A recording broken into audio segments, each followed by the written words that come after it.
I'm going to talk about executive dysfunction in this video, which is a kind of key part of being neurodivergent. Autistic people often have difficulties with executive function, as do people with ADHD and dyspraxia as well. So it's one of those things that's very much across that whole kind of gamut of neurological experiences. And it's a particularly interesting part of the whole thing. It's probably the part of being autistic that I struggle the most with, that causes me the most difficulties on a daily basis.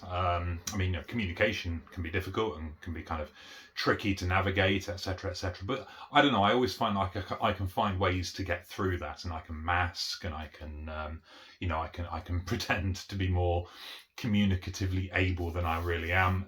Whereas with executive dysfunction, there's not a huge amount that I can do. Masking doesn't really help that.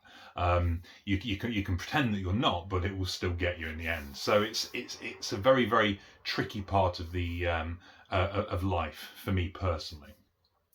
So what is it? Well, executive function is part of the brain's kind of series of purposes and abilities, which are to do with being able to prioritize things, plan things, organize yourself, figure out what needs to be done next.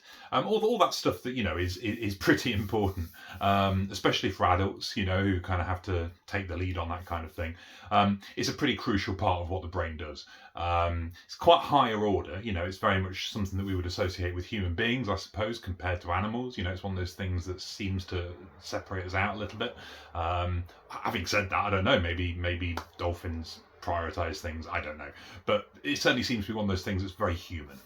Okay, so it's for those people who have executive function with no problems, it functions well for them, then what you would expect to see is somebody who's pretty well organized, who can prioritize what they need to do, next, how they need to set up their day, plan their time ahead of time, schedule things, meet deadlines, not be late for stuff, that kind of thing. All the stuff that we tend to group under this heading of organization, whereas somebody like myself, who has executive dysfunction, and in my case, like really has it, I'm very bad at all of those things, and that can obviously cause tremendous problems.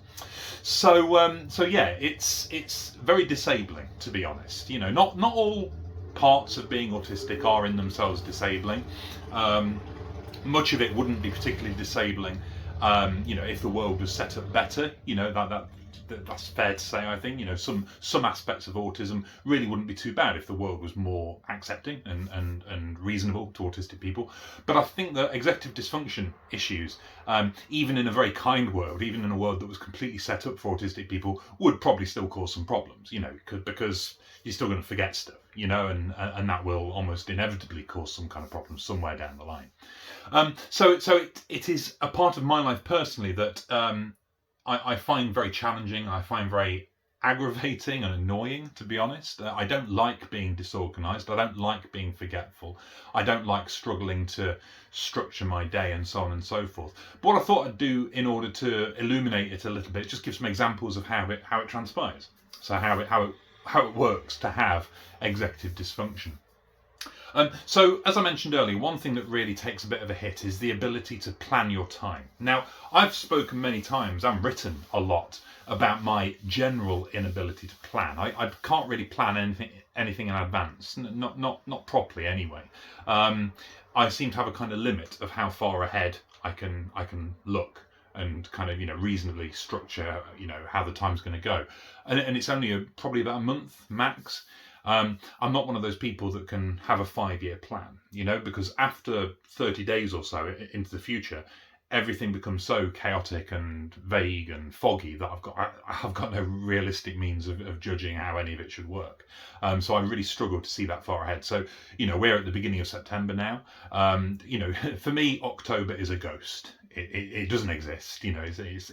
I have no way of, judging how that's going to go or what's going to happen. I have some things in my calendar that I'll be doing, various bits and bobs, speeches and talks and stuff like this. But apart from that, it's just a nonsense to me to even imagine it or try and envision how it's going to go. And that can make life quite challenging, because a lot of people plan very far ahead. They have career plans, that they want to do X, Y, and Z before they reach the age of 30 or whatever. Or they have very clear ideas about what they want to do in terms of relationships or getting married or having kids, etc., etc., etc. And I've never had that. I've always just kind of blown where the wind will take me, and things just tend to kind of happen. And I don't think that's unusual for autistic people in particular. I think that's fairly common. I become a kind of passive observer of my own life rather than a kind of firebrand go-getter, who goes out there to get everything, for themselves. I'm very much not that, because I can't plan that far ahead. I can't envisage it, and therefore I can't set it into motion. So that's an aspect of it which I think is quite difficult. I'm very lucky that some of my opportunities that I've had have been people coming to me and saying, "Oh, would you like to do this?" And I'm like, "Yes, please. That sounds nice." The idea of me going out and actually chasing that is difficult, very difficult for me, because of this inability to look that far ahead. Another aspect which is very, very tricky is the ability to prioritise things. Okay, so for example, today I've got the day ahead of me, or at least I had the day ahead of me. I've procrastinated and sat doing very little for about an hour or two, which is part of this. So I had the whole day ahead of me, and I had various things that I wanted to try to achieve. I wanted to do a video or two. I wanted to send a few emails and do a bit of writing and play a bit of video game, and lots and lots of things. But one of the things that stopped me from doing any of that and made me procrastinate, or at the very least kind of paralysed me, so I just had to kind of sit there doing absolutely nothing for a while, is I have no means of working out which one of those things has to happen first, which is very, very difficult, as you can probably imagine. I have a vague idea that playing video games is probably not the best way to start, in terms of prioritising. But then part of me thinks, but what if it is? What if that's what you need to do? What if you need to relax a little bit before you start working? And then another part of my brain says, but then you're wasting time, aren't you? Why don't you try and get this thing done beforehand, so you'll feel better having got it done? Like the whole, the eat the frog thing. Get the thing you don't want to do out of the way. And by the time my brain has stopped going on about it, it's lunchtime and I've lost 3 hours, and I'm no nearer getting anything done. I suppose it's a big part of that kind of autistic overthinking. I can't just do anything. Everything has to be weighed up and judged, and by the time I've made any kind of decision, or just kind of gone, I can't be bothered, I'll just do this, so much time has passed that I've lost a lot of opportunity there to get even more things done. And that overthinking, I think, is a very common thing that a lot of autistic people will know about and will have experienced and will talk about, because it really is very, very difficult to overcome and to move beyond. But there's this core thing as well of I just don't know how to prioritize. I don't know how to judge what is the more important thing. The only thing that seems to cut through that fog is deadlines, and deadlines that are like now, like I've got to get this done by the end of the day, or even more, by the end of the hour. That cuts through. Then that's like, okay, well, that's obviously the most important thing that I have to do. There's no arguing with that. But as you can imagine, that's quite a stressful existence, because you just end up living from deadline to deadline, always panicking and always stressed. So yeah, not a huge amount of fun, really. Another thing about executive dysfunction that really causes me problems, and I mentioned it earlier, is the extreme forgetfulness. I don't know exactly how much of that is specifically down to dysfunction, this executive dysfunction, but it feels very much like it is for me. And we're not talking about forgetting someone's birthday or an anniversary, or even forgetting someone's name, although that is very much the kind of thing that I would do.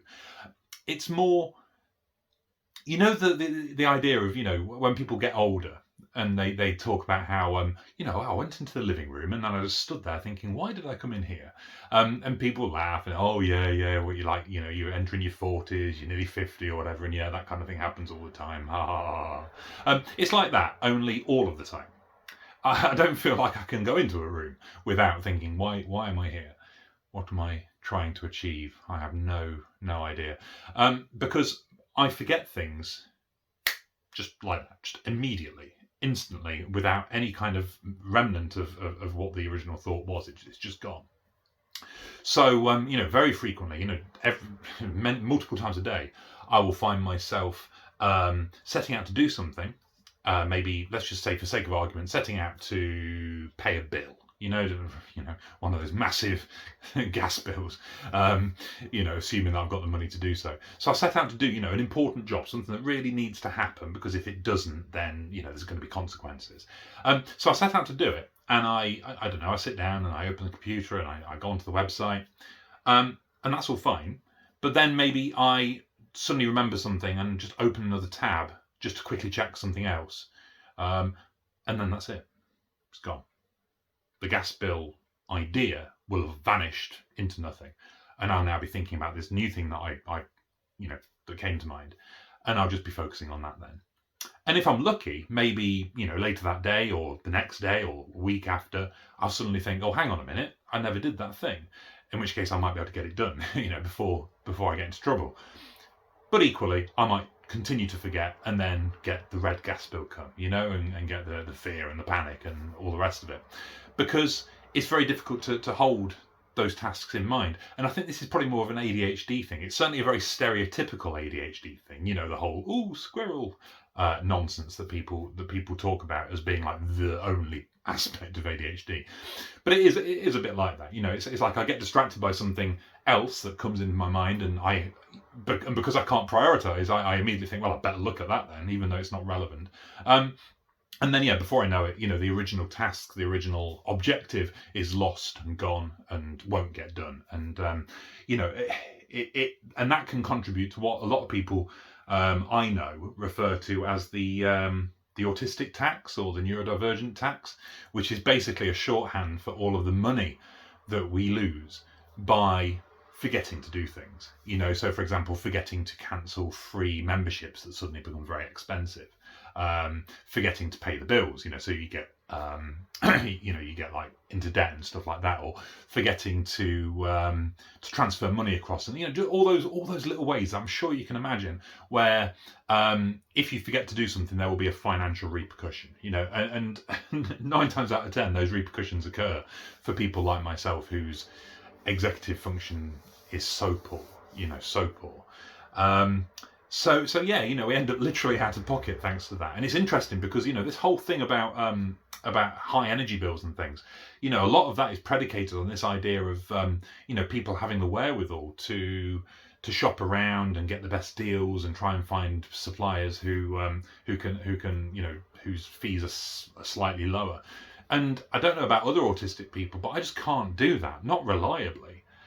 It's difficult enough to even begin to do it because of inertia, because it's not my normal routine. So I have to really force myself to try and do something, that's kind of off the beaten track a little bit. And then even if I start doing it, I'm liable to forget that I'm doing it.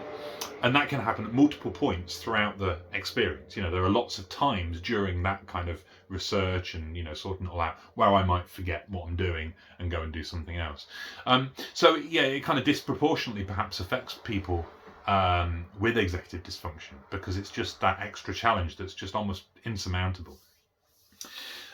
So yeah, all told, executive dysfunction is a bit of a problem. It's not easy, and I do my best to try and mitigate it with calendars and reminders and to-do lists and things. But as I always say, one real weakness behind to-do lists and reminders even is that you have to remember to look at them. And if you don't remember to look at them, then obviously they're not much use to you. And even if you set an alarm, do this thing now, I can find myself, getting the alarm, looking at it, thinking, oh, that's good. I remembered to set an alarm for this task. How organised I am. Well done, Pete. And then I click OK. And then I go and do something else. And then it's forgotten. And as a bonus, I've turned the reminder off now, haven't I? So it won't come on again. So yeah, that's great. That works really well. So it's like all the different ways that you might think, oh, there's loads of ways you can sort this out. Don't panic. There's all these. Often they don't work very well either, because it really is a fundamental issue that isn't easily solved. It's not for want of trying that I talk about this. So there we go. That's a very kind of whistle-stop run-through of how executive dysfunction can really affect a neurodivergent person's life. So bear that in mind when if you have to work with or you live with an autistic or ADHD person, that if they do seem to be incredibly forgetful and disorganized, that it's not like some kind of awful character flaw, that there's actually a reason for it, and they really might be doing everything they can to try to stop it, and doing their best to try not to be that way. And it just doesn't work out. I mean, I spent the first 30 years of my life thinking that I was just dreadful. You become kind of self-hating when you don't know why it's happening. You just think, for God's sake, pull your finger out, pull your socks up, and stop being so disorganized. And then you realise that actually there is a reason for it, and you can be a little bit kinder to yourself. It's still frustrating, but you can be a bit more reasonable with your own self, and stop being quite so harsh. But then when other people are harsh to you for that reason, that kind of flares back up again, and the self-hatred begins again. So try to be calm, try to be reasonable, try to be patient above all, I think. And this, for autistic students as well, autistic students forgetting their homework, for example, that's going to happen. It's definitely going to happen. Or forgetting their PE kit, or forgetting that they're going on a trip that day, because that's out of their routine. Very, very commonplace. And don't get angry, because you're getting angry with their disability, and that's not cool. Okay, that's not okay. You can't do that to people. So just bear that in mind. Okay, thank you very much, and I'll try and do more videos if I can, if I remember to, and if my reminders to do them work, and I don't just get distracted and wander off to make a cup of tea. Okay, so thank you. See you again.